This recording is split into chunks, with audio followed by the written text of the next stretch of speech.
Ito yung project ngayon na meron tayong isang kaibigan na nagpapagawa o pinapaayos yung kanyang back garden. Gusto niya magpaayos, magpalagay ng summer house. Pero kailangan po nating linisin, alisin muna yung mga hedges.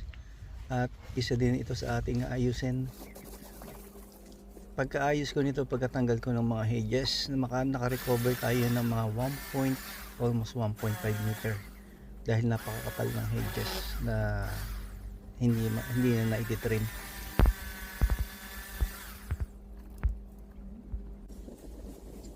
Kailangan na nating linisin at umuulan na, lumalakas ang hangin, kaya bukas naman ulit.